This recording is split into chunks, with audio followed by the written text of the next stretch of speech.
across America. Live. This is Point of View.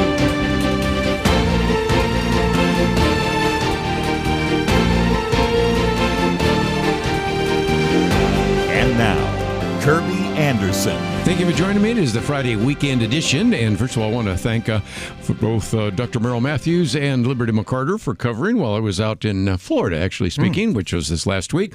Back in the saddle here today, and we are certainly going to cover a lot of different topics. Of course, we have supposedly an end to the war, the Iran war, and a memorandum of understanding. We'll get to that in due course. Going to be talking about a lot of religious liberty issues, so you might kind of take some notes here. We've posted a couple of articles related to that. Dr. Merrill Matthews has a very good piece on America's Don't Trust America government. Don't really trust government. And a couple of other issues, including the fact we got Father's Day coming up. Very good piece by our good friend, Professor Brad Wilcox, about the different kinds of fathers and even fatherless America. So we'll be talking about that along the way. Might also mention we have some pieces about America at 250 years, and we'll get to those in due course. Merrill Matthews, of course, co-host and an individual that is a public policy expert. And we're bringing to the microphone today the Director of Development at First Liberty Institute, also the leader of the F3 Initiative, Nathan Shackelford. So, Nathan, great to have you here as well. Yeah, thanks for having me. Let's, if we can, get to your first article, targeted for holding Jewish prayer meeting in a home. We have had many of those examples in which there seems to be a bias against Jewish people, a bias against even having a home synagogue, and yet the arguments that, well, we can't allow them to do that because of parking. Well, people on the Sabbath walk, they don't park, and a variety of others. So again, we have one of these cases that you have been dealing with right now in which just holding a Jewish prayer meeting in a home was enough to get the city to come down upon them. Yeah, not even that, but I mean, it's coming after them for holding a prayer meeting, but also just for having a meal. So Imagine you invite some friends over for a dinner and the police show up and say you're operating as an entity and not as a home. I mean, that's essentially the argument that they're making here, is that since you have a group of people that are meeting in your home, it means that you're a religious entity and you're no longer residential. I mean, that's just absolutely insane. One of the things we have is a press release there that you can read a little bit about that. And Dr. Matthews, I was just thinking about the fact that how many times over the last couple of months, whether it's in Texas or New York or California, Florida, a variety of other places, where individuals that are Jewish wanting to meet, and there are problems with the city officials over something which we would see would be a minor technicality. And those city officials give a lot of pushback. I got to tell you, in the days of the World Cup now, yes, we have a lot of people who are having meetings in our neighborhood because sometimes the streets lined with cars, and they must be at somebody's watching the game, but it's not. They may be having a meeting, but they're not having a prohibited meeting. And this just happens in neighborhoods all the time. Yes. But again, there just seems to be something about being Jewish. I mean, we have occasionally talked on this program, Nathan, about occasionally somebody holding a Bible study and there's a flap. But you can go to certain places in upstate New York, and you know where I'm talking about, where there is a deliberate anti-Jewish bias that has always existed, and it now seems to have accelerated a little bit ever since, of course, of October 2023 and Hamas invading Israel, people marching in the streets supporting Hamas and have kind of an anti-Jewish mindset. So you seem to be doing more and more of these cases related to Jewish couples and things, aren't you? Yeah, we're seeing definitely a rise in those. I mean, we just had a case that we won, I think about a month ago, out of Florida. Yes. Where people will say, oh, well, that stuff just happens in New York and California. Yeah. Well, you're in Florida and you have, a Jewish community where they don't want them to build a synagogue just because they say we don't want those kind here. Yes. And it's just out in the open. And we even had to go to court.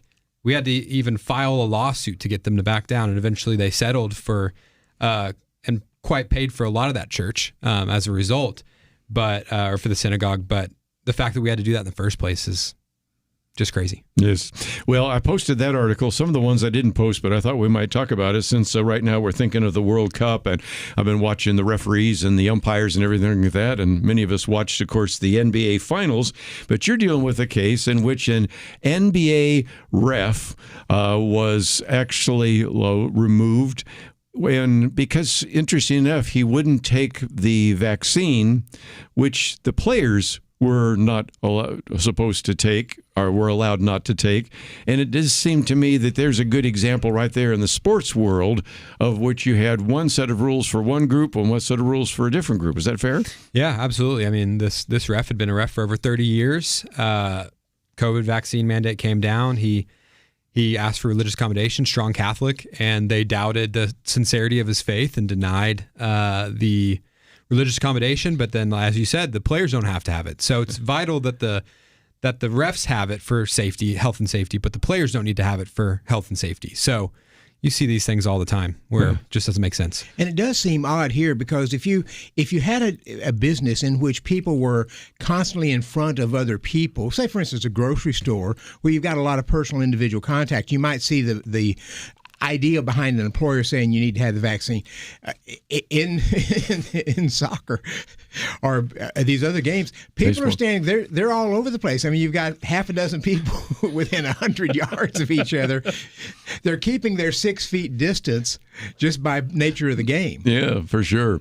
One other sports one I thought I'd mention, a lot of people made a big deal about that, and that is, of course, you have the players for the San Francisco Giants, in which they had, of course, Pride Night, and I might just mention that just down the road here from us, the Texas Rangers did not have a Pride Night. Right. We'll get into that in just a minute, but writing something on their cap was enough for them to get in trouble at a time when players have been writing things on their cap, wearing things, taking a knee, and all of the rest. And now you have a minor league team, which is called the York Revolution, which finally just said, if we have to wear these gay pride jerseys, we will just forfeit the game. So I know this is not a First Liberty case, although I get this feeling it might end up being one. We've been trying, yeah. Yeah, because these are very significant issues. And even if you take it out of the issue of homosexuality, at the time, they had BLM.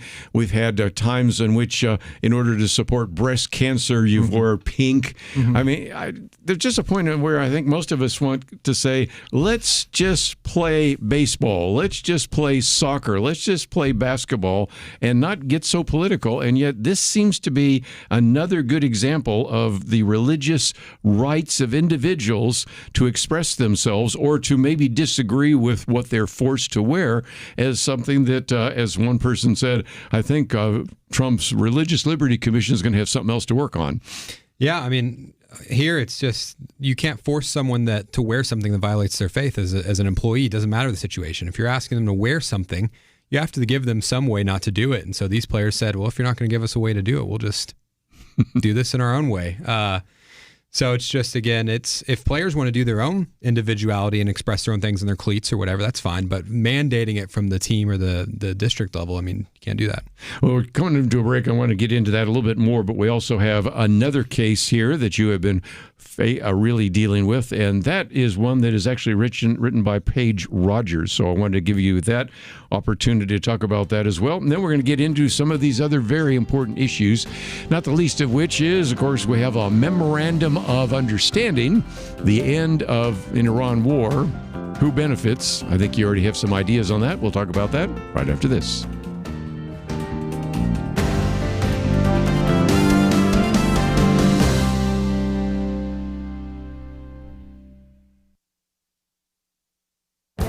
This is Viewpoints with Kerby Anderson.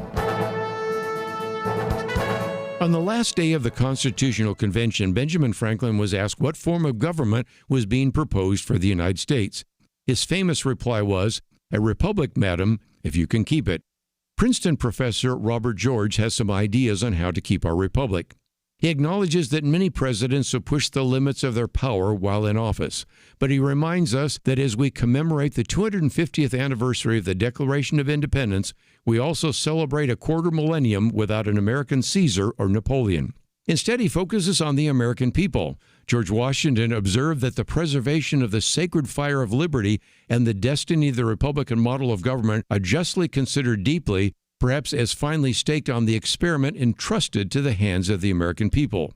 John Adams is known for declaring, "Our Constitution is made for a moral and religious people and is wholly inadequate to the government of any other." Robert George explains that is true because people lacking in virtue could be counted on to trade liberty for protection, for financial or personal security for comfort, or for having their problems solved quickly. Keeping our republic depends on a virtuous citizenship. This is a challenge because he laments that many Americans do not even know what a family is anymore, let alone how to be part of one or how to properly start a new one. Church attendance is at record lows. If we're experiencing an American decline, it is not because the constitutional order is flawed or the political system is broken. It is because we need a moral and spiritual revival in this country. I'm Kerby Anderson, and that's my point of view.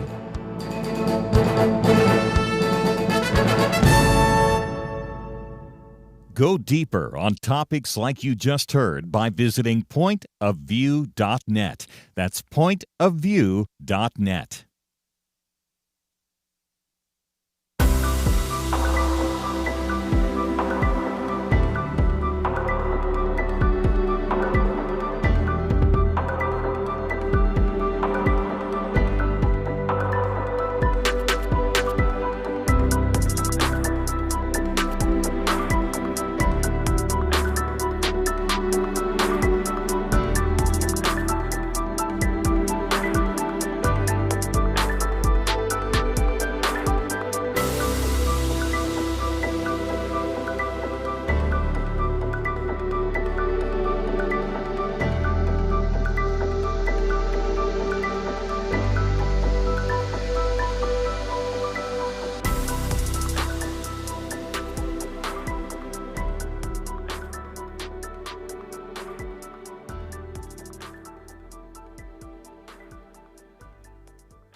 You're listening to Point of View, your listener-supported source for truth. Back once again, spending just a few more minutes on religious liberty. In one of those cases, Nathan, is a piece by Paige Rogers. I was going to go to your particular press release, but I thought this young lady, who was at the time a sophomore at Boyce College, which is in Louisville, Kentucky, a Christian university, just let her tell the story. And the story is one that we've heard so many times, but because you've been able to get involved with her, maybe we can bring about a remedy. But you know the story, and that is she's a Christian. She's with some of these non-Christian individuals in this particular coffee shop, and the other baristas start asking some questions. I think some of them were setups. We've seen this before, whether they're asking about whether or not you'd photograph a same-sex wedding, whether you'd provide a cake, or in this case, what do you feel about those issues? And she thinks we've had a nice conversation, shares her faith about what she believes, and then receives a note that says, after careful review and investigation, we have determined that your behavior has violated the policies respecting workplace conduct and anti-discrimination. And so just by expressing Christian beliefs that they ask her about, she gets fired.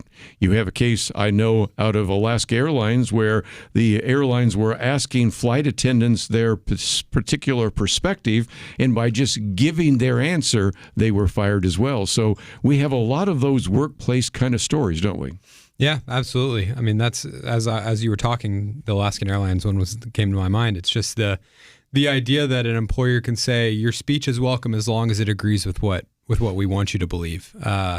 It's just censorship. And what you said on the memo is, on the note, it wasn't even a note, it was a text message. Yeah. They didn't even give her a formal notice, not even an ability to confront it. They just said in a text message, here's all the things you're done.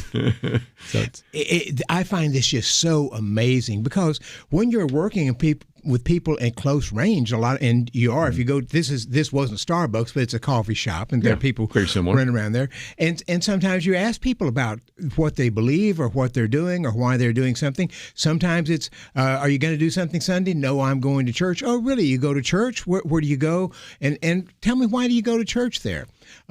those kinds of conversations happen all the time. And at least from the story that Paige provides, people ask her about her faith. She's telling them about what she believes. There's not any indication that I got from the story that she was saying, well, I won't serve somebody because I think they're gay or something of that nature. She seems to be a fine employee there that's not having any trouble. And then you have this pushback. And I find this amazing because there was a time, Kerby, going back to the 60s and 70s when people wanted to, I wanted to find out what you believed and why you believed it. Yeah. Whatever it was, you could have been a Presbyterian, you could have been a Muslim, you could have been a Hindu. I just want to know what you're thinking and why you're thinking it. And I'd never use that to attack you or get you fired. I want to know what you believe. And again, you can actually find the press release. I thought it might be more interesting for people to read the actual story because you can get the sense that she's just very sweet, quite willing to share if you ask, but otherwise just a very competent employee. But you can go to the press release and see some of the things you've dug out. But here again is the need, as we have illustrated so many times, not only in this program, but I mentioned just a minute ago, the Religious Liberty Commission, which was instituted by President Trump, in which your father and many other notables have actually been serving there, whether it's Ben Carson or the Lieutenant Governor of the state of Texas or all sorts of other individuals that are part of that. We are just seeing more and more cases where there is really no place for even religious freedom in a small portion of a business if you don't agree with the philosophy of the owners. Yeah, and that commission's really good. All those hearings are online. You can listen to them, and it's just stories upon stories of all these things that have happened to people. And I think what's cool about it is it'll bring things out to light and allow people to really talk about what are some proactive things that we can do other than an executive order. Yeah. What are some things we can do to actually bring about change? So that commission's the first of its kind and can really bring some good change. One other one I thought I just mentioned, you've just posted this one. We sometimes on radio spend time talking about the problem, never talk about the resolution. And that's why after you win a Supreme Court case, I want to talk about as much as before the case. Here's something that's at the lower level, but we talked about this many years ago, in which Judge Diane Hensley was an individual, and here's a classic case, Dr. Matthews, we've talked about these before, in which as an individual that actually serves as a judge says, I really don't feel right about officiating, probably the best word, over a same-sex wedding. So what I will do is provide a referral list of local wedding officiants who would perform same-sex ceremonies. We know of all sorts of attempts that people have tried to prevent being forced to actually officiate at a same-sex wedding, and by providing an alternative, you would think that would be enough, and you would be wrong. And you'd be wrong. And as you pointed out with some of the coffee shops, sometimes these are targeted questions. We're doing this to you as a way of making you an example and trying to push the law to get the law on our side. And so it's really such a shame that this is happening. We were talking about just people talking. During my PhD days, I worked on a freight dock. And sometimes you got a couple people loading the trucks together, and we're talking about all kinds of things. And it never would have crossed my mind, because sometimes it's faith, sometimes it's football, sometimes it's other things. It never would have crossed my mind to say, I can't say this because this person might go to the manager and say, he said such and such about his belief, and then get fired. It's amazing to me. Yeah. And again, I'm trying to bring some of that perspective, which gets us to F3 in just a minute, because I think the younger you are to think it's always been this way, and it has not. But the reason I bring this one up, Nathan, is you have some good news, because even though there was an attempt to discipline her by the State Commission on Judicial Conduct, you won that case. Yeah, it's been dragging on for a long time. I think the craziest fact is what you said, which is she provided an alternative. Yes. It wasn't even, I'm not even going to do it.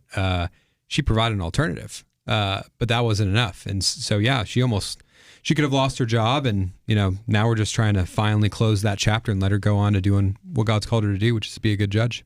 You can go to firstliberty.org and you can see the press release, which is pretty significant. Some great comments from Hiram Sasser and a number of others. And this, I think, will ensure that still residents in that county will have access to low-cost wedding ceremonies, but they don't have to necessarily force an individual against her religious convictions to perform that wedding. I think that's a good idea. And since I mentioned F3, just before we take a break, that's something you've been working on for some time, because we recognize the younger generation really needs to take ownership over many of these religious liberty ideas, and you've been on the program many times to talk about that. Yeah, I mean, the thing I always like to start with is religious freedom. Your attacks on religious freedom don't happen when you're retired on the golf course. It's happening when you're raising a family, you're in the workplace, and that's when the attacks come against you. And if you don't know what your rights are, it'd be easy for a page to say, oh, well, I guess they have the right to do that. I'll just be quiet. You do that, you're giving up rights. So we have to have young people, 20s to 40s, who are in these environments and say, no, you need to take a stand. You need to step up for this. And so that's what we're doing all across the country, mobilizing that demographic. Well, again, I think one of the things I might encourage people to do is go and check that out, because if you're one of the younger individuals, you've been really holding some of these meetings around the country. If you click on the right buttons, you will see that there are chapters. So it may be possible that since we broadcast all over the country, there's a chapter that you can join, or you may be one of those motivated people saying, well, there's no one in my community here, and we need to get one started in Alaska or Alabama or Mississippi or someplace in California that isn't where that one is located, and you could start another chapter. So that's kind of the idea, isn't it? Yeah, absolutely. We want to be all across the country, mobilizing young professionals, young people. We've seen it really grow over the last couple of years just because there's no other group that's really trying to mobilize young professionals to be actively engaged. It's a one-time lunch and learn. It's a one-time conference, but it's not ongoing community building, relationship building, education building. We're going to take a break, and when we come back, we do have a memorandum of understanding. The president signed it right in front of everybody right there at Versailles. Mm-hmm. Dr. Merrill Matthews has a printout there. It's a pretty easy read. It's about a page and a half, mm-hmm. and we'll go into a few aspects of that. And if you have some comments, I suspect some of you are expressing some concerns about what has or has not been put in that memorandum, we will certainly give you that opportunity. That number is 1-800-351-1212, 1-800-351-1212, getting ready to give that other number next week because as we get closer to our fiscal year end, encouraging you to support this ministry as well. And if you'd like to know a little bit more about some of the things we've talked about, go to pointofview.net. You will notice our new website, which actually gives you a chance to not only see a little bit about the guests, but also all of the articles that we've posted. And we encourage you to go to pointofview.net, especially if you want to support this ministry. We'll be back right after this. Who can you trust? Years ago, many of us could probably have provided a fairly long list, but today it seems we almost can't trust anyone. Educators don't even know what a woman is anymore. Many so-called public servants have shown all they care about is themselves. The FBI has been accused of bias, law-breaking, betrayal, and journalism. It's largely corrupt, with no Clark Kent standing up for truth, justice, and the American way. All of this is why Point of View Radio is more important than ever, and your part in supporting us is more needed than ever. Do your part today in supporting trustworthy truth. Stand with us and help push back the lies and the darkness. Visit pointofview.net. Don't put it off. Take a moment right now and click on that big blue button that says Donate Now, or call to invest at 1-800-347-5151, pointofview.net, and 800-347-5151. Point of View will continue after this.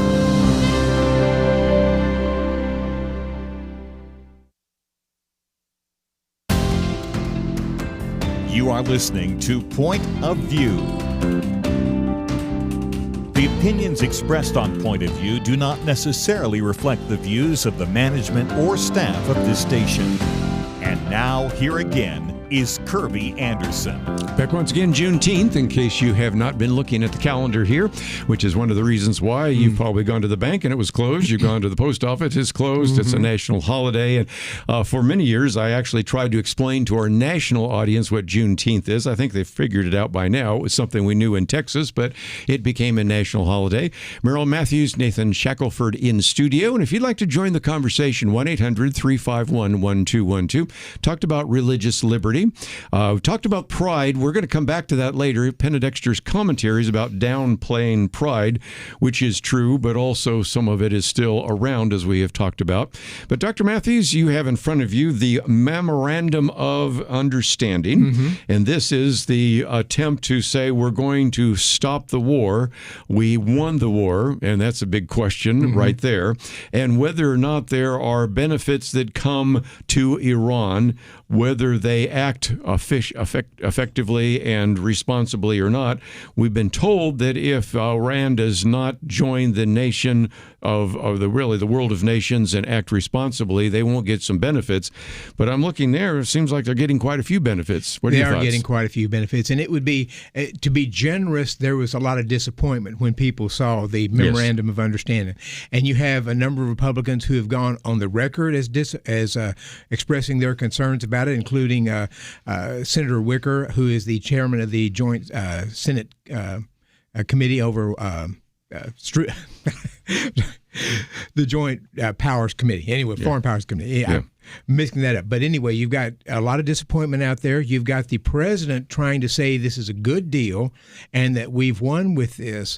Almost nobody really believes that. And you have J.D. Vance, the vice president, who's going around who's tasked with trying to sell this. And he's making some statements that I know the Wall Street Journal said just simply are not correct, which they're wanting to say all of this is sort of contingent. If Iran doesn't do certain things, certain things won't happen. They don't get benefits. But it doesn't do that. I mean, it initially starts out by saying immediately the Strait of Hormuz is going to be open. Iran will not charge any tolls for 60 days. And we're going to immediately release the hold we have on their frozen assets. There's some discussion about how much the frozen assets are. I've seen ranges from $25 billion to $100 billion. They are apparently not just all in the United States, but other countries as well. They want to release the hold on that so Iran can have immediate access to that.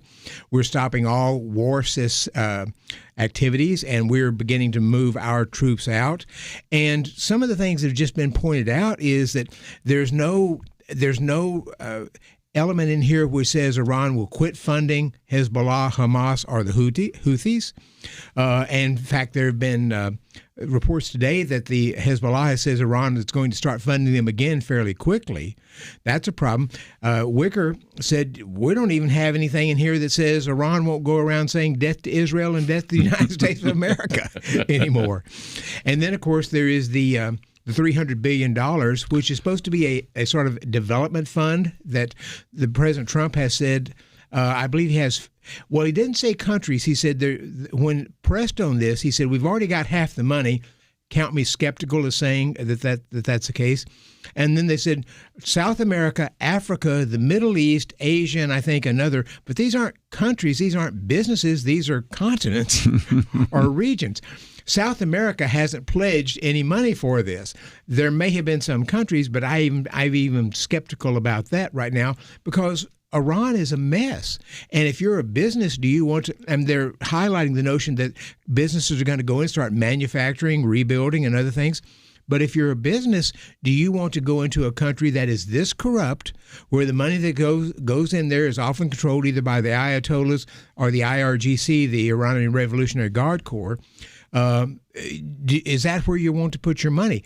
I could believe that Saudi Arabia, the United Arab Emirates, and other might be willing to work on that, but they've been attacked by Iran in this. So it's a strange deal that they have put together. They're going for 60 days. Count me as skeptical the 60 days will be achieved. I suspect Iran is very, very good at dragging out negotiations. Yes, they are. And so people have walked away from this saying it just looks like the president wanted to get out of the war. Back when the shooting stopped, I think a month ago or so, I said at the time, I think the war is over. There may be some dust-ups, but the president really would like to get out of this and move on to other things. And I think that's what the memorandum of understanding is showing, that that's exactly what he wants. And interestingly, he sort of tipped his hand here recently when he said, I don't want to be another Herbert Hoover, a person who caused depression. He's looking at the economic impact of the Strait of Hormuz on a lot of countries, including the U.S., and he wants to get past that. Well, and again, we haven't even talked about the new head of the Federal Reserve and his Kevin concern Walsh. about the possibility of a recession and all the rest, which I think is part of the reason he wants to move past this, one, for the midterms, but second of all, not to have a recession or a depression.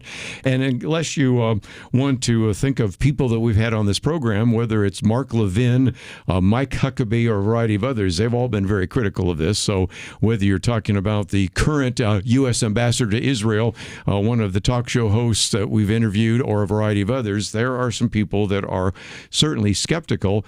But I think part of the problem is back to what we've talked about in the past with Afghanistan and with even Iran and Iraq, and that is it is difficult to get something that looks like a democracy to grow on Muslim soil. It's even more difficult in Iran because you have what you call the IRGC, the Islamic Revolutionary Guard Corps.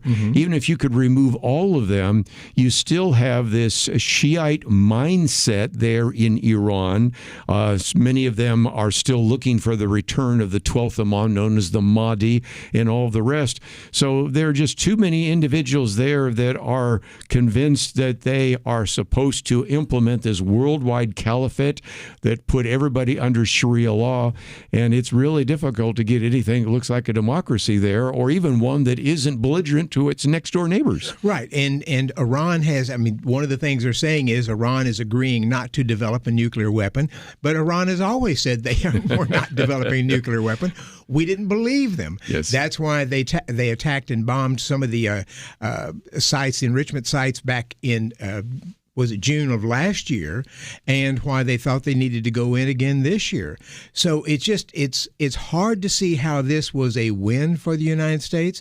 And from the people who, when President Trump decided to go in to this, some of his supporters really stepped up and said, we have to do this. We've got to get rid of this regime. You can't trust them, and so forth. Now you've come up and you're leaving the regime in place. You're promising a lot of money going to them. You're taking off all sanctions on oil, economics, and other things. And it looks like, you can make the case, and Foreign Affairs magazine has a lead article saying Iran has won the war. Now will they lose the peace? But you can make a case that Iran actually came out better from this than they had before. Yeah. There's an old line of one of the individuals that was in the Nixon administration said, we bombed North Vietnam so that they would accept our concessions. And that's sort of what this has turned out to be. Now, why is that? Well, we mentioned the new incoming and now existing chairman of the Federal Reserve, Kevin Walsh, and he gets in front of there and says, first of all, we're not going to change the rates. Number two, I'm not going to predict what we're going to do in the future, which is very different. And then sort of hints at, if we don't turn this around pretty quickly because of the oil shock, we have a recession. Right. And I think the threat of recession, the threat of the fact that the inflation rate seems to be going up every time we turn around, there are some other domestic factors that led to this, don't you think? Yes, and when the inflation numbers came out here recently, the core inflation, which excludes food and energy, was much lower. That's a positive sign. And so we're seeing oil prices already beginning to drop some. I don't think they're going to drop like a rock, as President says, but it wouldn't surprise me if they don't start dropping just because of sort of the futures and how people are seeing things going. So we may see some oil prices go down, not to where we were before, at least not for a while. If this affects food and that gets some of that inflation down, that could be helpful. So Kevin Walsh, that they implied that they might do a rate increase here and sometime before the end of the year. Quite possibly. I think it's possible. I think it's also possible they leave rates the same, which is all interesting because Kevin Walsh gets the job as chairman of the Federal Reserve Bank in large part with the notion that he's going to follow on Trump's desire to lower interest rates, but we're just not there right now. Well, certainly aren't. Well, if nothing else, just wanted to cover that. When we come back, I do want to talk about some other issues, and that is one where I want to involve Nathan as well, because the younger you are, the more likely you are to think, well, Americans never trusted the government. Dr. Merrill Matthews is going to come back, and a very good piece, which we've posted here in case you don't get Newsmax magazines. You can read it in its entirety. You can actually download it, print it, get a PDF, and it gives you kind of the history of the fact that there was a time not so long ago, at least for those of us around the table with gray hair, in which we actually tended to trust the government. Hard to imagine that today. And how did that unfold? Well, we'll talk about that with Dr. Merrill Matthews and his article right after this.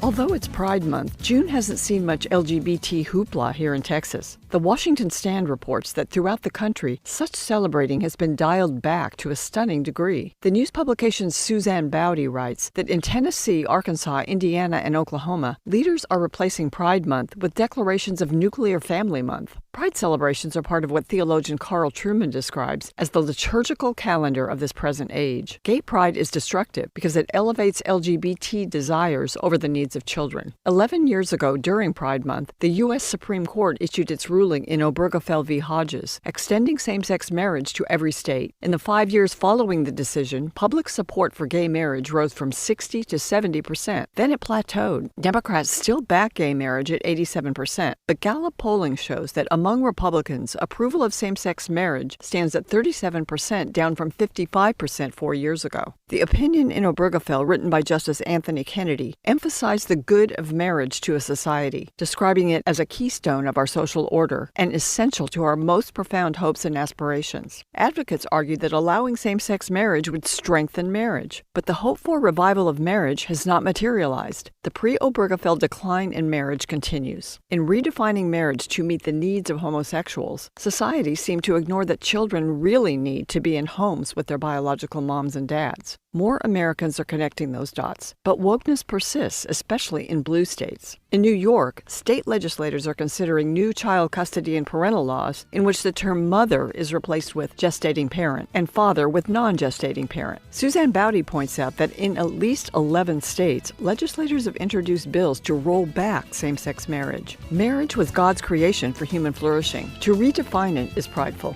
For Point of View, I'm Penna Dexter.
You're listening to Point of View, your listener-supported source for truth. One of the articles we posted actually is from the June issue of Newsmax magazine.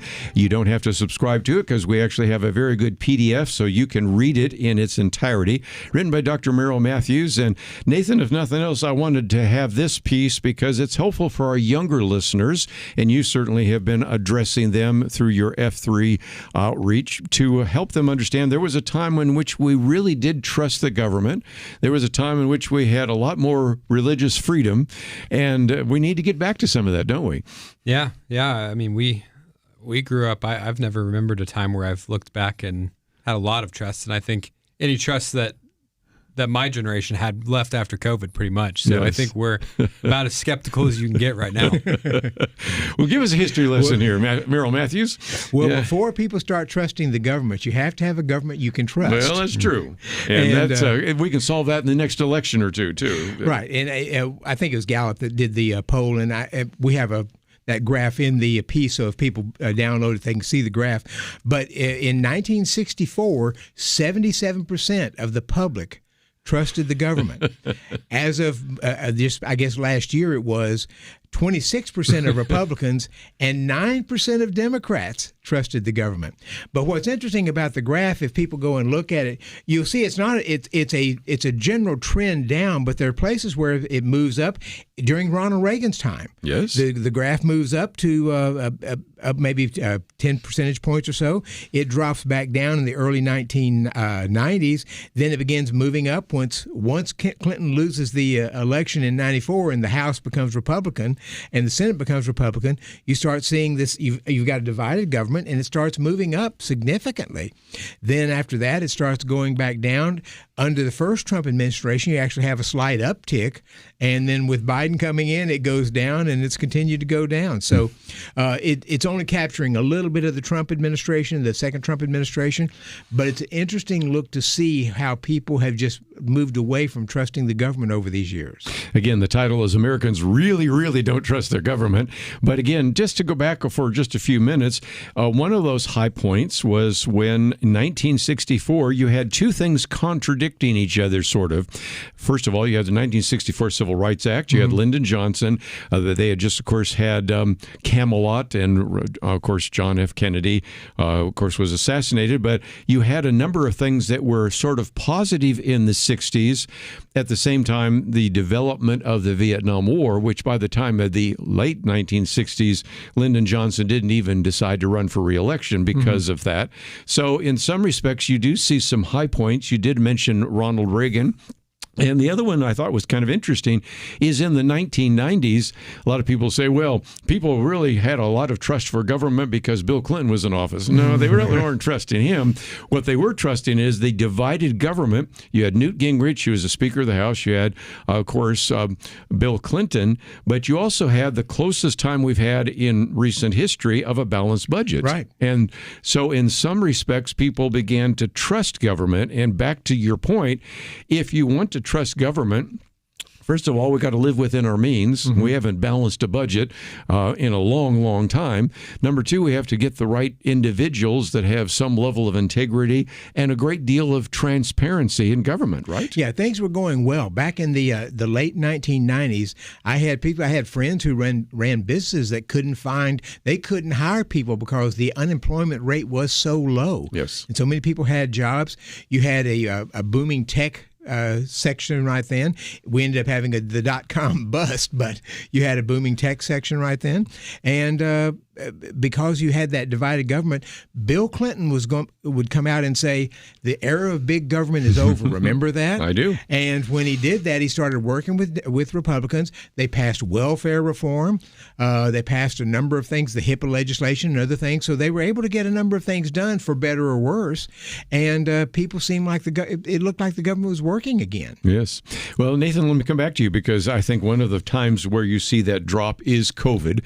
We just talked about the NBA referee, and we can talk about the SEAL cases and many others. There is a sense in which we saw so many times government officials actually tell us things which at the time we now know they knew were not true, but said them anyway. And if you want to erode trust, certainly just keep doing what we did a couple of years ago. Yeah, I think early on in COVID, we saw the response, the sentiment was just trust us. Yeah. So at that point, I feel like there were some people that did. They were scared, and so they said, all right, we'll do that. And then you start seeing the inconsistencies of it's an essential business to have a strip club open or a liquor store open, but not the church open. Yeah. At that point, it's really clear that, okay, there's some inconsistencies here, and people are using this as a power grab to really grab power. And you'd see these district judges suddenly claiming authority that no one ever gave them, and saying all kinds of things. And that's how, we kind of ended up in a mess and led to a lot of attacks on religious freedom throughout that. And, generally speaking, like the Centers for Disease Control and Prevention, people trusted what the CDC said. Yeah. Remember, Dr. Koop was Surgeon General for a while, and people trusted what he said. There was a certain amount of trust in various aspects of the government. You might have still had some concerns about whether it was spending too much money or something, but when the government said something, especially from a major agency, you tended to sort of accept that as the truth. And now we just don't. It may or may not be the truth, but we're very skeptical of it, even if it is the truth. One other one I thought I'd mention is the health and mental acuity of Joe Biden. And Jill Biden is actually on the speaker tour right now with her book, trying to tell us once again he really was at the top of his game, and there really was no problem. And actually, I thought he was having a stroke during the debate. And if any person listening right now believes that, I want to sell them some things, because that is just, again, a great illustration of how you can lose the trust of the American people. And too many people have come out from the Biden administration having written books saying, yeah, we all knew that was the case. We could see it. We knew it. But again, these are the concerns that we have. And again, I don't know, Nathan, how we recapture the younger generation. We have a booklet we have on the next generation. We do, of course, a next generation roundtable, did that earlier this week. There are a whole generation growing up with those experiences, with the inability to balance a budget, inability for government to even, back in the old days, even produce a website that was functional, remember that one, as well as some of these other things, and then being told the phrase gaslighting is a relatively new term, but it's one that was developed pretty much during the COVID times, in which people were just saying, people are telling us things which they know are lies, and hoping that if they say it enough times, we'll actually believe them. Yeah, I think a lot of that falls into what we're seeing right now on social media and with AI. Yes. There's so much that you don't know if it's real. I think there's a genuine hunger and desire right now for younger people to have something that they know is genuine and authentic. I think if there was some candidate that came out and was just genuinely real on who they are, they always followed through whatever they said, even if it was something that person does not agree with, they might be more likely to get votes from younger people, because we just want someone that we can believe and that's going to tell us how it is, even if we disagree with it. And one of the problems is we don't trust the government because the government simply has gotten involved in too many things that it can't do well. Yes. The Affordable Care Act, Obamacare. If you like your doctor, you can keep your doctor. If you like your health insurance, you can keep your health insurance. And then you find out there's all these problems with this. And I don't think we'll ever get back to a government that we can trust unless the government decides to downsize significantly and work on the things that it is good at and leave everything else to the market and individuals. Well said. Government trying to do too much for too many people and doing so much of it inefficiently is certainly some other ways to erode trust. Well, I think you'd love to read this article, and again, that's in the very excellent news magazine, Newsmax magazine, and if you would like to find out more, go to the website pointofview.net. We'll come back and talk about some other very important issues on Juneteenth right after this. America's founders called this nation an experiment. 250 years later, the question for us is, did the experiment work? Well, let's look at the history. Though not perfect, America has continued moving toward the promise of the Declaration that all men are created equal. Our nation has enjoyed amazing success and providential survival. So has the experiment succeeded? Well, yes, but will it succeed going forward? That depends on you. At Point of View, we know the American experiment owes its success to the biblical values upon which it was founded. Join Point of View this month as we work to restore a biblical worldview in American culture. Your gift will be doubled when you give by June 30th. Call or click today at pointofview.net and 1-800-347-5151. That's pointofview.net and 800-347-5151. Point of View will continue after this.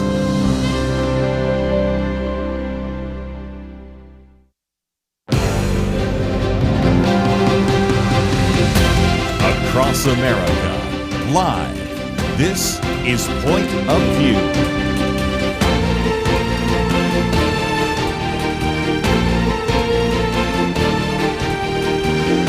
And now, Kerby Anderson.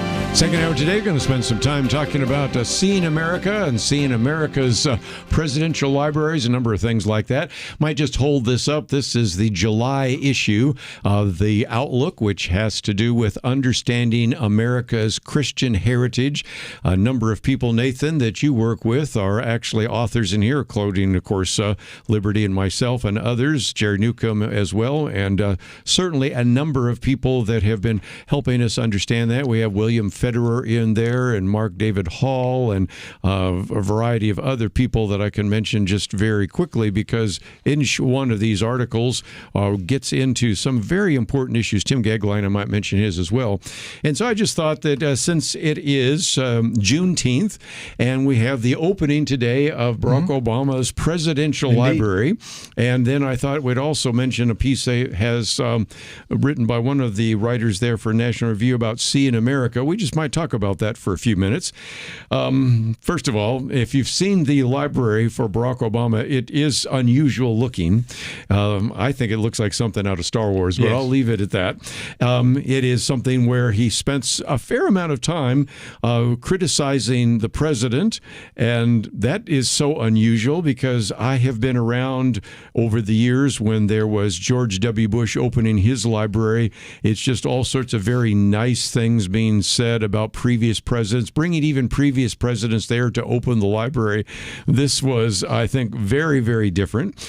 You had something which I think is completely unusual. Valerie Jarrett, who had worked as his closest advisor, delivered what's called a land acknowledgement. This is on stolen land from tribes nobody had ever heard of, but okay, there you go with that particular woke idea. And of course, then there have been some very significant complaints of some of the minority-owned businesses around the Obama Center that have done contracting work and have not been paid yet. So right off the bat, it isn't the kind of way I think you'd want to open a presidential library, but that's how it opened yesterday and today on this particular opportunity to commemorate the Obama presidency. And I heard news reports of it. The four past presidents were there.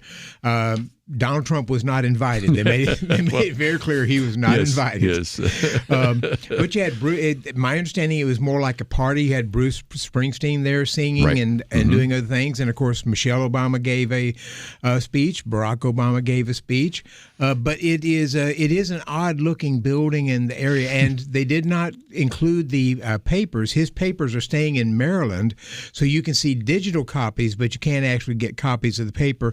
And my understanding is that's so that they could control them a little more, because once it moved to the library, they lose a certain amount of control. I don't know why that would be the case. I don't know why they would want to have that control, but at any rate, their papers are there and you can see them digitally. But it's and we've got President Trump is now looking at building his library. So it's going to be in Miami. I believe he said he wants it to be the tallest building in Miami, and so we'll have competing Obama versus Trump libraries to look at.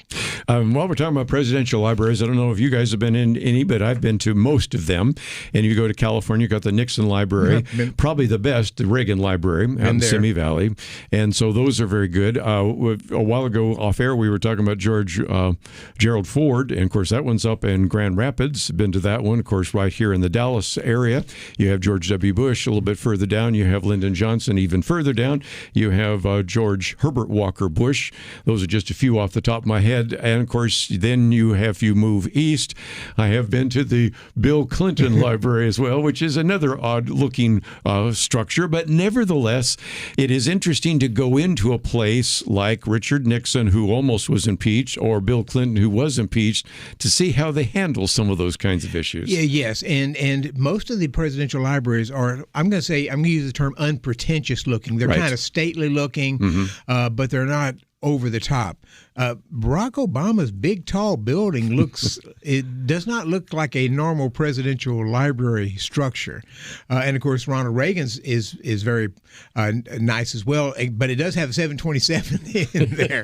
They have the plane in there that you can go in and tour, but that's just part of a larger sort of a hangar where people can meet and have conferences and so forth. But again, I think these are very good ways to learn a little bit about our history. I'm a fan of going to the Museum of the Bible, Smithsonian Institution, whatever, which brings me to this piece here, Seeing America 250, because I'm one of those people around the table, Nathan, who I think I've been to all 50 states, but I run into lots of people, including this author, who said, I've best only been to 23 of the 50 states, and I think it's time for us to go see America. What do you think? Yeah, it's a good time as we're hitting 250 to see more of the country. It's so different from, I travel for my job, and just every even city can be so different, have such a different feel and culture, and just to see the diversity of how different places in the country are and how everything's so different. And yeah, if I counted, I guess I would be probably around the 23 as well. There's a lot I haven't been to. Well, again, it's been fun to see some of these people that came here from Europe, because the other day, when I was in Florida, I had a chance to watch England versus Croatia, and I watched some of these others. And these individuals that have come here from Europe or from Croatia, from the Netherlands, or wherever they happen to be. South Korea. And of course, we had Jeff Mateer said he was going to go with his fellow Scots up to Boston. And they had so many Scots in Boston, they ran out of beer, which says something. I'm going to have to find out from Nathan how many beers Jeff actually drank. And a lot of them were in kilts. Yeah, but again, the bottom line is they are over here and they're going crazy over Buc-ee's. They're going crazy over Target. They're going crazy over the H-E-B grocery stores. Sometimes they're just going crazy over something they see in a gas station, and it just is amazing. Some of the things, and of course they had they were in the what they're calling, I guess, Dallas Stadium now, which is where the Cowboys play. Yeah, it was filled last night with people who were watching on the big jumbotron. Yes, it is really kind of, I don't know how to explain this, but there's a lot of unity and people just getting together, having a good time and enjoying a sport and not bringing politics and other things in there. It's just very encouraging to me. Well, and again, in light of what we just talked about a few minutes ago, Nathan, it used to be that we all would go to sports, and even if one was a Republican, one was a Democrat, even if somebody was a communist, somebody was a fascist, they're all rooting for the Dallas Cowboys, they're rooting for the Texas Longhorns, rooting for the Boston Red Sox, whatever, and all those political issues subside. And I think that's the general trend that we're moving towards, but we have some examples that we've talked about even today where that still is a problem, isn't it? Yeah, and I think if you've heard stories from some of these people that are coming from out of the country, you're hearing that they were warned by people, oh, these people are not nice people, or there's guns everywhere, or there was even stories of people in the northern states warning people, oh, you're going to Dallas, well, those people, blah, blah, blah. Yeah, watch out. A lot of it tied to conservative politics and that kind of thing. And you see a lot of stories on Instagram right now of people saying, I was so pleasantly surprised. These people are so nice. Everyone was so welcoming. Everybody had a great time. Yeah, for sure. This piece that we've posted here also has a great quote from our good friend, former Senator Ben Sass, about that the center of America is not Washington, D.C. It's the neighborhoods where 330 million people are raising their kids. And just a good reminder of that. Father's Day coming up, so let's talk about fathers and fatherlessness. All that coming up right after this.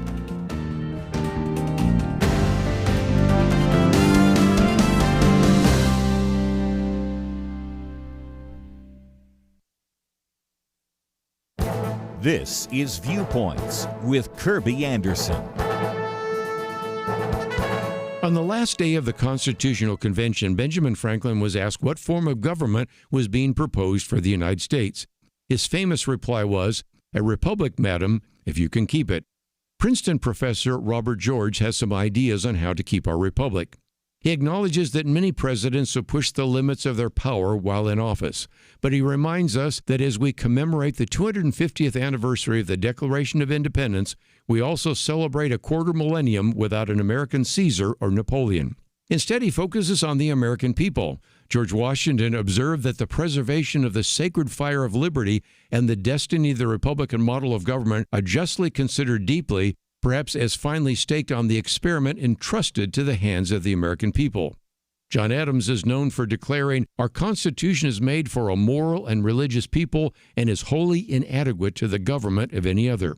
Robert George explains that is true because people lacking in virtue could be counted on to trade liberty for protection, for financial or personal security, for comfort, or for having their problems solved quickly. Keeping our republic depends on a virtuous citizenship. This is a challenge because he laments that many Americans do not even know what a family is anymore, let alone how to be part of one or how to properly start a new one. Church attendance is at record lows.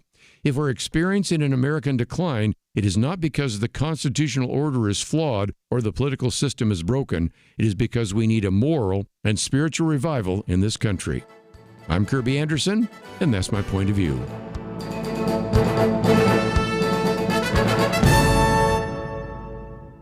Go deeper on topics like you just heard by visiting pointofview.net. That's pointofview.net.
You're listening to Point of View, your listener-supported source for truth. One of the articles we posted here is by Dr. or Professor Brad Wilcox. He's Professor of Sociology at University of Virginia and part of the National Fatherhood Institute. We've talked about the issue of fatherless America, and that is a real concern. But again, he gives you the positives. American dads have never been more devoted to their children, but an increasing number of men are choosing never to end their family life at all. One of the things that comes from their studies is married fathers are the happiest people we can identify.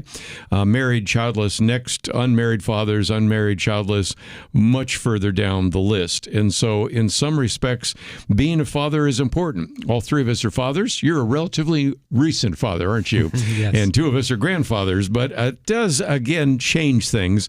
And since you have experienced going from not having a child to a child, talk about that for just a minute, because it changes a lot of things almost simultaneously when you have a child, doesn't it? Yeah, absolutely. I mean, it's changes a lot of perspectives, the way you view things, the way you think about things. We have both a 3-year-old son and a new daughter, and so having one of both too shows just the ways that you view boys and girls differently. Oh, boy. Yeah. I mean, it's it changes a lot of your perspective, forces you to mature, grow up a little bit, and there's a joy in watching them develop and how they, my son is speaking a lot more now and just watching him have a conversation. And there's a lot of joy in that. Well, and we were just the reverse. We had the girl first and then the boy. And that's when you think everything was nice and simple and easy. And then you bring this bobcat into this world and all of a sudden the whole thing has changed right before your very eyes. And that is part of fatherhood. But also, Dr. Merrill Matthews, I think about now with being grandparents, you and I are both grandparents, you not only think about your children, but your grandchildren. There's a sense of legacy that's very important.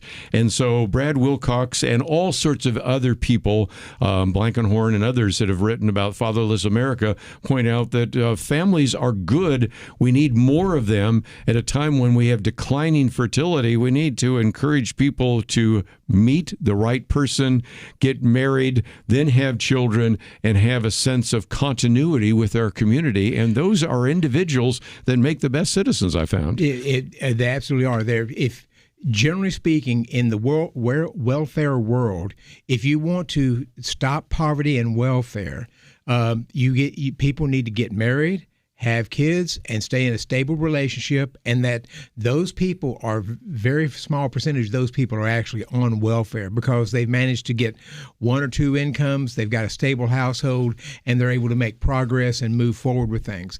And once you had the welfare state come up, you sort of really undermine the notion of fatherhood, at least stable families, because in so many cases, and this was some part of this was meant to be well intentioned, but they said we don't want to be funding low income families. We just want to fund low income mothers with children, and so you would sometimes have men who would move in. If they got married, they lose the welfare, they lose the government money. And so they oftentimes didn't get married, and that meant the father could leave fairly easily if he wanted to without any kind of restraints. So we've imposed a lot of policies that discourage good fatherhood. But one of the other things we're seeing is that men are taking bigger shares, bigger roles in taking care of the family. They're doing more. And I see this among grandparents, including myself, who are taking a bigger role and just being in the joy of being a grandparent. When I used to go to my grandparents' house, oh, you're here? You can go out and play if you want to. Now my grandkids come over, we take them, we play with them, we go out and do things. We've become good grandparents and just parenting as well. You know, it's almost like the best of times and the worst of times, if I can paraphrase, of course, a very famous book, because you are seeing the very definite emphasis on men being more devoted to their children, men being more interested in church. Mm-hmm. Where would you have ever predicted that under Gen Z, more Gen Z men are interested in going to church than Gen Z women, more Gen Z men are interested in getting married than Gen Z women? That has never existed until fairly recently. And Nathan, those are some changing statistics that illustrate the best of times in some places, but then again, we just have a lot of fatherless America that we have to address. Yeah, absolutely. And I think a lot of that comes down to a culture of individuality, whatever's best for you, whatever is most convenient. So this hookup culture, this no strings attached, that's going to tie me down. It's a commitment. I think you saw some of that in that piece of that type of a mentality. And I think part of it also is part of some of the responsibility that I think is as well as on the church of not talking about the importance of being married before you live together. For example, that's a topic that growing up I never heard in church, of saying, well, what you gotta, this is God's intention for this. And we saw even here locally in the Dallas area where a local church did a big sermon on get married. This is what God says about marriage, and people they went and got married. No one had told them before. I didn't know I was supposed to. Yeah, and I have a little booklet here on cohabitation, and I developed from years ago when, as Dr. Matthews knows, I was sometimes teaching at Dallas Seminary, and we would teach a doctoral ministry class, which are made up of people that have been pastors for many years and come in getting their doctorate.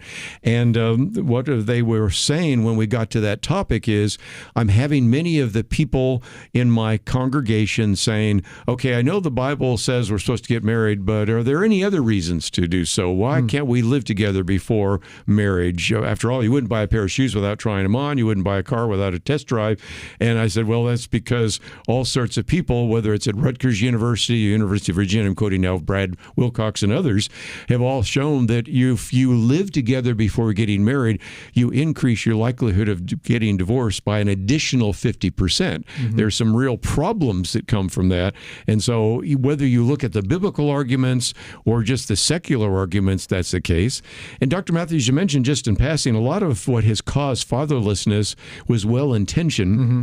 But I think back in the 1960s, a man by the name of Daniel Patrick Moynihan, even before he became a U.S. Senator, was telling Lyndon Johnson that what you're trying to do in terms of fighting this war on poverty might end up driving more men away because you're actually funding single mothers and they receive the benefits.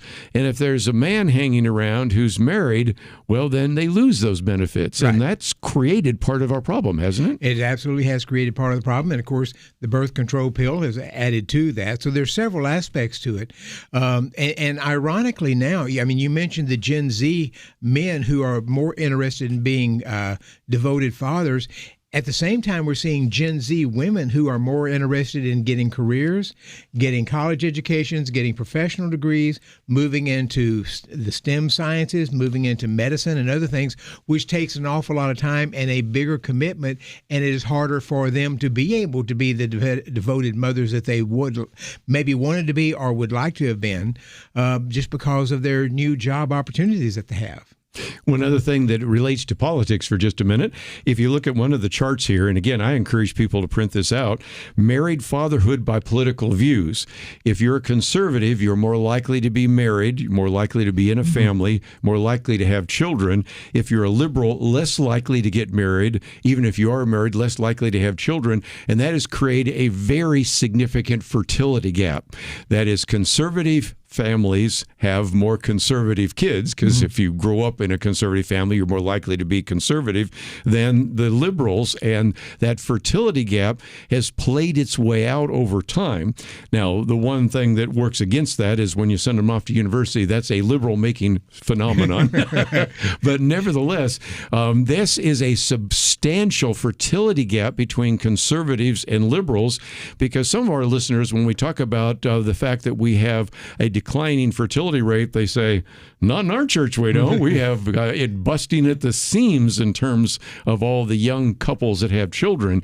But that is not typical nationwide. And if you have more and more conservative families having more and more kids growing up in a conservative family, that has an impact later on, don't you think? And yes, it does. And if you live in a big city, that tends to be a little more liberal, typically big cities. If you're living in an apartment in a big city, that tends to be more liberals. And so they, both for several reasons, may not have as many children, but they also say we're in a small apartment, we can't have kids, or we can only have one kid. So there's several factors that are influencing this, and I don't know where it's going to go, but it's an interesting reversal with men who are increasingly interested in being good fathers and playing a significant role, not only with their kids, but also in house and chores and things of that nature. Well, again, that gets back to the need for the house, and we've talked about that many times, that it is getting more and more difficult for Nathan's generation and the generation beneath him to actually buy a house. And when you have a house with a yard, it's a lot easier to raise kids than it is when you're in an apartment. So let's take a break. We'll come back with some other comments because we have some other articles to cover. But if nothing else, just a recognition that fathers are important, and I hope you'll honor those fathers this weekend. We'll be right back. At Point of View, we believe there is power in prayer, and that is why we have relaunched our Pray for America campaign, a series of weekly emails to unite Americans in prayer for our nation. Imagine if hundreds of thousands of Americans started praying intentionally together on a weekly basis. You can help make that a reality by subscribing to our Pray for America emails. Just go to pointofview.net and click on the Pray for America banner that's right there on the homepage. Each week you'll receive a brief news update, a specific prayer guide, and a free resource to equip you in further action.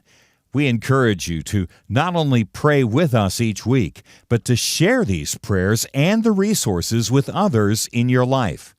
Join the movement today.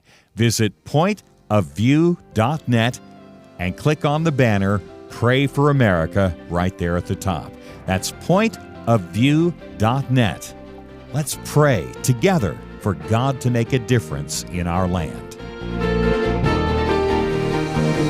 Point of View will continue after this.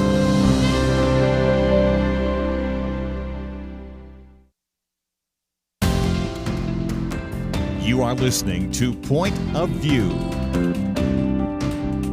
The opinions expressed on Point of View do not necessarily reflect the views of the management or staff of this station. And now, here again, is Kerby Anderson. Back once again in studio, Merrill Matthews, Nathan Shackelford. And while we're talking about dads for just another couple minutes, I thought it would be good to mention that we did have a conversation about the so-called male crisis. And I've got a commentary coming out next week because there are some writers, and this was a writer in USA Today, pointing out that we have pretty much created this mindset in this woke culture that men are optional. And I've seen some people with microphones going up saying, well, do you need men? No. And the women say, I don't need men at all. And one of the things that I thought was interesting is Nicole Russell quoted a feminist, and I've never seen this quote before, if civilization had been left in female hands, we would still be living in grass huts, which I thought was a great line because, after all, men are not optional, dads are not optional, and yet, interestingly enough, she observed that a culture that repeatedly devalues men should not be surprised when so many struggle to find purpose, confidence, and direction. And that's kind of this male crisis. For those of us that love C.S. Lewis, remember his famous quote, "We make men without chests and expect them virtue and enterprise. We laugh at honor and are shocked to find traitors in our midst." And this came from a piece that was in the New York Times, a podcast where they're lamenting the fact that the left really doesn't encourage men at all. So what's happening, interestingly enough, is the men are kind of gravitational, almost gravitating towards the right, towards conservative ideas, even sort of towards Christian ideas. And if you've been referring to men and masculinity is toxic. And yes. We had Nancy Pearcey on this program a while back when she talked about the toxic war on masculinity. Yes, we do have some toxic men out there, but one of the things she found, very similar to what Brad Wilcox found, the men that were in a relationship with their wife or attended church were just the very opposite of those negative stereotypes. So if you are concerned about toxic men, get them into church. What do you think?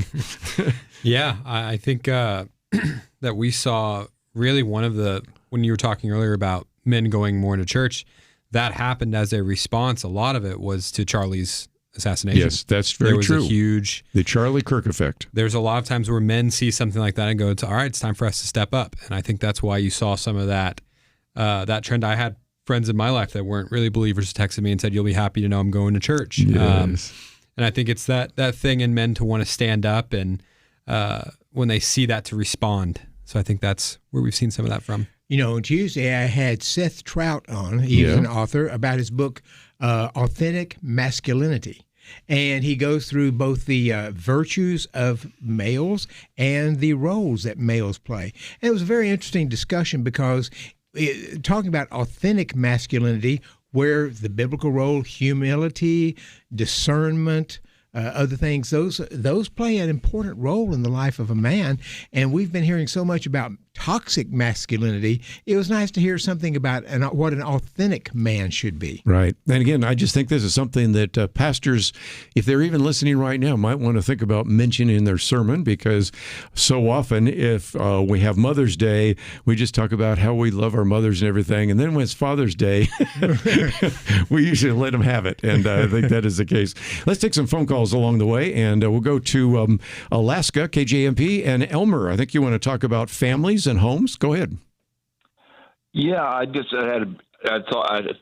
heard about the private equity buying houses and things like that, and I've heard a lot about housing affordability and for family formation, and you know the interest rates are a disincentive right now, and then also, but the prices are, and because the availability is so low, and so I'm sure there's lots of reasons for why the availability is so low, but it's a real disincentive for family formation from what I hear. I certainly agree. I've seen a number of people talk about the fact that it is difficult to raise a family in an apartment complex or even in a condominium.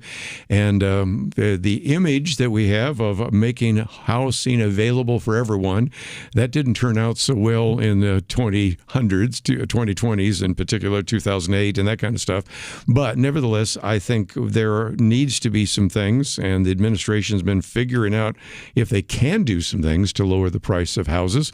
Part of the problem is the value of the dollar goes down and assets prices go up. And so we know reasons that is. But if you want to raise a family, it is much easier on a farm or in the suburbs, and it's much more difficult in the urban environment. And as he points out, the interest rates have been a problem. Yes. We'd like to see those go down. They're probably not going to go down much soon, but they may go down eventually. But the other thing is, of course, especially with the Iran conflict and other supply chains problems that we had going back to the pandemic, getting materials to the builders to be able to build things has been a problem, and their prices have gone up, and so they've carried those price increases on to individuals. Yes. Zoning is another one. I mean, there's just a lot of reasons that the house prices aren't where they should be. And if you're younger, you are hoping that you can get a house, because that's sort of the American dream, and that is really essential to family formation. And in some places, regulations. Pacific Palisades burned. And they have not been. They've done very little to sort of rebuild that, even though a lot of these people would have money. But regulations and other things are prohibiting the ability to be able to get back to construction. Well, again, just some very important issues that we wanted to raise. And again, if you want to learn a little bit more about fathers and fatherlessness, and again, if you want to make sure that you can train your children and grandchildren, follow what's called the success sequence. We just talked about that. Graduate, get married, then have children. If you follow those simple procedures, your likelihood of getting on the welfare rolls is less than 10%, I think. Very low. If you violate any of those, it's sometimes more than 50%. So it is the so-called success sequence. We've talked about it so many times here on Point of View. Penna Dexter's written about it. I have as well. But just before we take a break, I thought we'd just mention that we had a Texas Republican convention. And Dr. Matthews, you raised this issue. We are concerned, as we've been concerned, about Muslim people, but just because a person is Muslim doesn't mean that they shouldn't be allowed on the Republican platform or even part of the Republican convention. After all, a number of Muslims have served in the military and are patriotic, but there seemed to be a little bit, and we posted this article, an overreaction to having a Muslim Texan show up at the Republican convention. Yes, this was an article in the Texas Tribune, and it's a long article, but there were a handful of Muslims who showed up at the Texas Republican convention, and there were speeches being given about how you cannot trust Muslims. And once they were identified, some people would go and either criticize them, ask them to leave, say you cannot be part of this.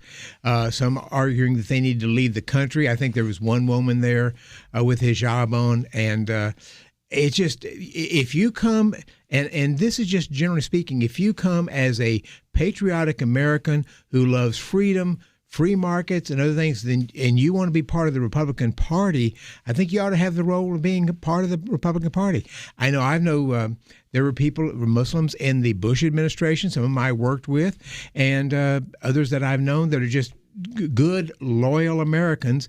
And if you ask the question, well, how can they do that with Sharia law? I don't know how they can do that, but they are not they are not out lying to us or trying to kill us. And so we need to be able to allow people of different religions to be able to join and participate in our political parties if they are loyal, patriotic Americans. Yeah, and just thought I would mention that one because we don't want an overreaction. There was a real concern that after 9/11 there'd be an overreaction to the Muslim world, and I think in some respects we've been over backwards. But the difference is very significant because I know Muslims in our neighborhood, and if you are kind of Muslim in terms of culture and character, that's very different than believing that, I have to implement Sharia 9:5 or other passages to go out there and kill the infidel.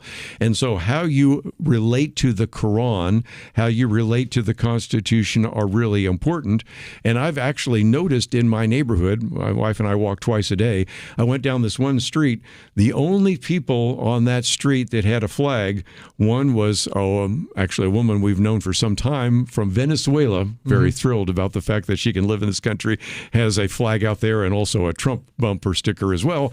And the other one is a Muslim from Turkey who left because, in large part, he's a lawyer and was not going to do well under Erdogan. So sometimes these people that have come here legally are some of the most patriotic people because they understand what freedom is all about. I've got 2 Muslim families in our neighborhood and several Indian families who at least have a Hindu background there, and they are loyal Americans and they're great friends. Well, so again, we're going to take a break. We've got Penna Dexter's commentary, Downplaying Pride. I also have one on America 250. We'll talk about that and Keeping the Republic. So just to kind of ending on a positive note, but if you find yourself saying, I'd like to read some of these articles, they're all available at the website pointofview.net. As you go there, you'll see all the material that is available to you. There's a place where you can donate, and as we get closer to our fiscal year end, June 30th, hope you'll consider what you might do to support this ministry so we can keep these kinds of programs on the air. We'll be back right after this.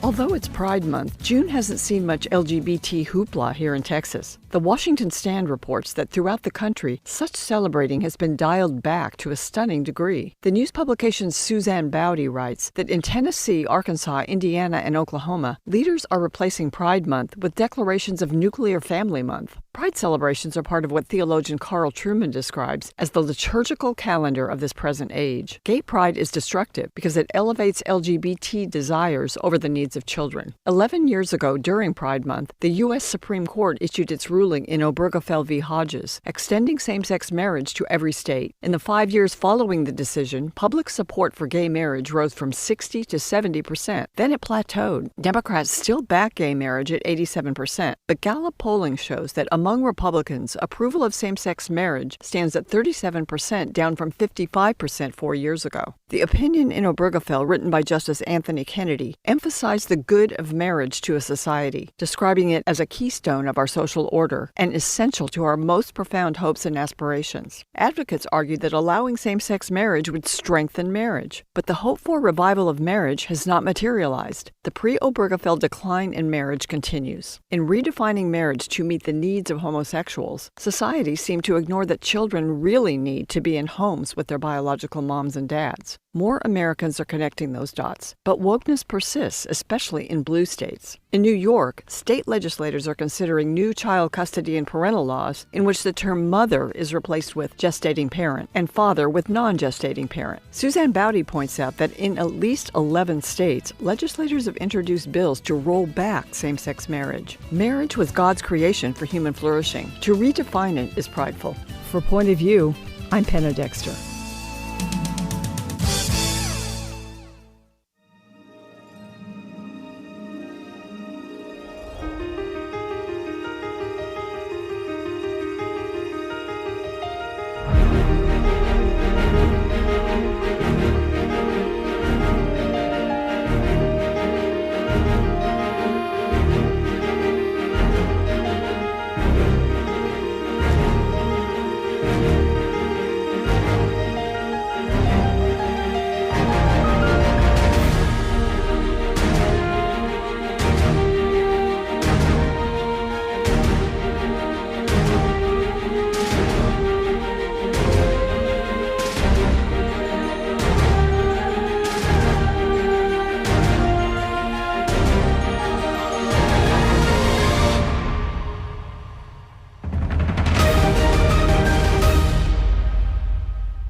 You're listening to Point of View, your listener-supported source for truth. Back for a few more minutes. Hope you have a wonderful weekend. And just before we wind down, I thought we would mention Penna Dexter's commentary, which is entitled Downplaying Pride. Mine is Keeping Our Republic. We'll get to that in just a minute. But also, I might recommend that as we've been talking about these issues, especially as we started the program with some of these religious liberty issues, you might want to contact your friends at firstliberty.org, because you will find that there there are some very important issues. And hearing the story about Paige Rogers, you might say, I know of a student that had the same problem and didn't even know that we could stand up for our religious rights. Or I'm aware of the fact that we are certainly dealing with some very significant regulations that are violating my religious faith. So you might want to contact them and find out a little bit more. But since we started by talking a little bit about the whole issue of Pride Month, even though it's Pride Month, June hasn't really had as much, as Penna Dexter says, the LGBTQ hoopla as we've seen in the past. We've seen some pride celebrations and the rest, but some of that seems to have faded. And Dr. Matthews, I'd love to get your thoughts, because we remember the heyday when everything was seen through the lens of LGBTQ. Doesn't seem necessarily to be happening now. I've seen very little reference to it, except occasionally on the local news where they talk about a pride parade or a group going someplace. So not nearly what we saw 4 or 5 years ago when the Biden administration and others were pushing those kinds of things and trying to make it a major issue. And again, let me come to you, Nathan, because we mentioned these 2 flight attendants in Alaska Airlines, because what this was all about was LGBTQ, wasn't it? Yeah. I mean, it was just speaking up against a proposed piece of legislation. It wasn't even an actual piece of legislation. It was the Equality Act, which didn't pass. So it's just them saying this goes against my beliefs. But I think, to your point of what you're just saying, I think we've seen the market kind of react to that overreaction, to where Target goes and does that and people boycott it. And now you've seen that. I haven't seen that really being pushed in Target now. Yeah. And I know this is not a Bud Light audience, but nevertheless, Bud Light is another example, and a few others. So you can kind of sense that maybe corporations have changed in terms of their marketing, but here you have at least 2 individuals that lost their job for expressing their point of view. So it does seem to me that one of the advantages of having you and other people at First Liberty on this program is to educate our listeners that if you lose your religious rights, there are opportunities for you to recover those. And a lot of that now is favorable in this administration, because when have we ever had a National Religious Liberty Commission except during the Trump administration? So many of the remedies that didn't exist before now exist, don't they? Yeah, absolutely. I mean, not just because of the administration, but also because of the Supreme Court and the precedent that we've had over the last few years of just really being able to advance religious freedom, go back to the constitutionality of things, which is essentially the greatest religious freedom anywhere in the world. And so if we can protect that and allow people to live that out without people like Paige having to suddenly go fund an attorney, if we can do that for her, that allows people to stand up and be bold. Yes. And one of the things we've learned from Kelly Shackelford and from Jeff Mateer is, even though the Supreme Court has made these rulings, a number of businesses and state and local governments never seem to get the message. And so you have to go back and say, this is what the Supreme Court said. And I'm just amazed that some of them do that, even though the Supreme Court has ruled in some of these cases. Let's, if we can, mention RFIA.org. That stands for Restoring Faith in America, bringing back expressions of faith in the public square, because this was something that you've implemented, recognizing we have the rights, but if we don't exercise those rights, put up the 10 Commandments, which you've done in a couple of locales, or encourage people to post maybe a religious message, or to get a creche that's posted at Christmas time, or allow a student to actually talk about Jesus Christ in the valedictorian address, we're only going to recapture those religious rights if we individually in each community get involved. Yeah, absolutely. What good are rights if you can't exercise them? And so it's that RFIA initiative is our forward-looking, aggressive. Let's go exercise our rights. And we've seen this even in places here like Rockwall, where groups like Freedom from Religion come out and say you can't do that. And I loved our reply letter back that ends with "come and take it." I actually watched a little clip that you posted there of the city council where they said, we agree with First Liberty, in which they said, come and take it. So that reminds me of the Battle of Gonzales, wasn't it? Where the Mexicans said, you need to surrender, or we want you to give us back the cannon, wasn't it? Yeah. And they said, come and take it. Come and take it. So that's where that comes from. Real quickly, as we wind down, my commentary today is about keeping our republic, and that comes from our good friend, Princeton professor Robert George. And of course, the idea of keep a republic, you might remember when the Constitutional Convention was convening, Benjamin Franklin was asked, what form of government have you given us? He said, of course, a republic, madam, if you can keep it. And he argues that if nothing else, we certainly, if we're going to make a significance, are recognizing how important the people are to that. He points out, for example, George Washington talked about the preservation of the sacred fire of liberty. Matter of fact, I'm going to be doing an interview on that book, The Sacred Fire of Liberty, and the destiny of the Republican model of government are justly considered as deeply, perhaps as finely staked on the experiment, entrusted in the hands of the American people. John Adams, of course, very famously said, our Constitution was made for a moral and religious people. It is wholly inadequate to the government of any other. And Robert George says, because a people lacking in virtue could be counted on to trade liberty for protection, for financial or for personal security, for comfort, or having their problems solved quickly. That's why we need a virtuous citizenship. And it's the challenge, which brings us back to something we just talked about, is Americans do not even know what a family is anymore, let alone how to be part of one or how to properly start a new one. So if nothing else, we need to bring about a moral and spiritual revival in America. There's only so much you can do in the courts, only so much we can do in government, but there's a whole lot more we can do by preaching about it every Sunday from the pulpits and encouraging people to develop integrity and accountability. Not only do we not know what a family is, we've got a Supreme Court justice who doesn't know what a woman is. Well, we made one mistake. We're not going to make any more, hopefully, in that regard. But it's just a good illustration of the fact that if we want to keep the republic, it is up to us. And that brings us back to restoring faith in America. If we are complaining about our loss of religious liberty, I think, Nathan, you're going to be asking people, well, what are you doing to change it in your own community? And if this can be changed in every individual community, it's going to change the country. Yeah, absolutely. I think a lot of people don't know where to start. They feel overwhelmed. And so one of the things that they do, what we do at RFIA is monthly challenges of here's how you can practically apply this. So they do calls, they do challenges, things that are very practical for any regular everyday person to say, this is something I can do to retake this in my community. Let me again thank both of you for being here today. Dr. Matthews, again, if you want to learn a little bit more about trust in government and a couple of the other issues, if you'd like to learn more about fatherhood and, of course, all these religious liberty cases, thank you for those. And a lot of religious liberty cases, I don't think you're going out of business anytime soon. Every time you come in here, we got another case. And we didn't even talk about the church that was told they couldn't have religious functions in the church, or another one that was told that we're not even going to help you hook up your emergency line. So if nothing else, I think you're going to be around for some time. It's called job security. So thank you for what you do. First of all, I want to thank Megan for help engineering the program behind the scenes. Steve, thank you for producing the program. He will not be with us next week because his son is getting married. We'll certainly struggle on without him. Enjoy the weekend. We'll look forward to seeing you back here on Monday right here on Point of View.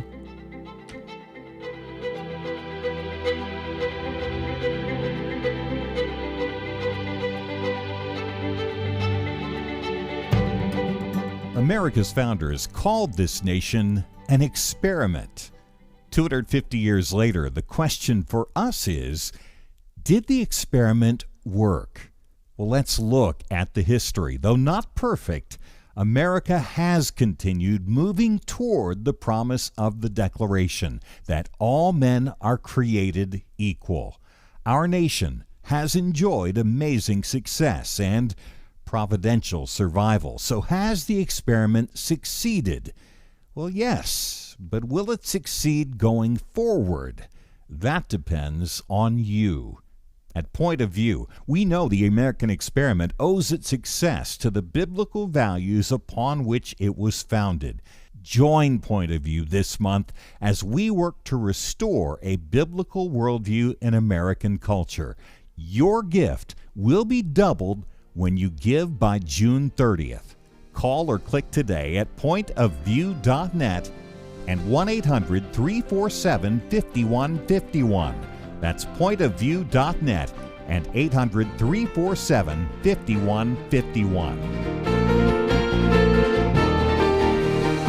Point of View is produced by Point of View Ministries.